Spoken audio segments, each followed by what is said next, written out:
বন্ধুরা, গল্প শুনুন চ্যানেলে আজ আমরা ঈশপের গল্প থেকে একটি ভারী সুন্দর মজার গল্প শুনব। গল্প শুনে ভালো লাগলে সঙ্গে থেকে চ্যানেলটিকে অবশ্যই সাবস্ক্রাইব করে দেবেন। একটি লোক বাড়িতে তার এক বন্ধুকে খাবারের নিমন্ত্রণ করেছে।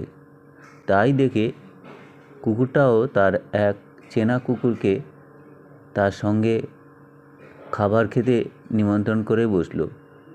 ওই কুকুরটা নিমন্ত্রণ খেতে এসে খাবারের আয়োজন দেখে মহা আনন্দে একেবারে দিশেহারা। আরে বাপরে, কত সব খাবার, কত রকমের কি ভালো ভালো খাবার! এ যে আমি ভাবতেই পারিনি এইসব খাবো, মজা করে খাবো, পেট ভরে খাবো, এত খাবো যে কাল আমার কিছু খাবারই দরকার হবে না। আহ, আমার বন্ধু আমায় কত ভালোবাসেন, তার বিবেচনা, তার কি দয়া! এই ভেবে কুকুরটা মহা আনন্দে ঘন ঘন তার লেজ নাড়তে লাগলো।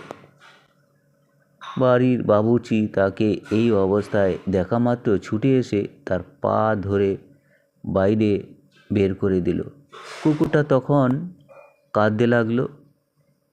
পথে তার আরেকটা কুকুরের সঙ্গে দেখা হতেই জিজ্ঞাসা করলো, কি হে বন্ধু, ওখানে কেমন খাবার খেলে?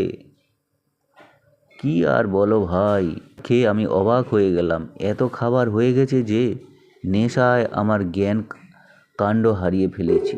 কী করে যে নিমন্ত্রণ বাড়ি থেকে বের হলাম তা আমি মনে করতেই পারছি না। যারা অপরের ব্যয়ে নিজের বন্ধুদের আপ্যায়ন করতে চায় তাদের কাছে না ঘেঁষাই ভালো। এরপরে কুকুর তার নিজের ভুল বুঝতে পেরে সে আর কখনোই এমন কাজ করল না।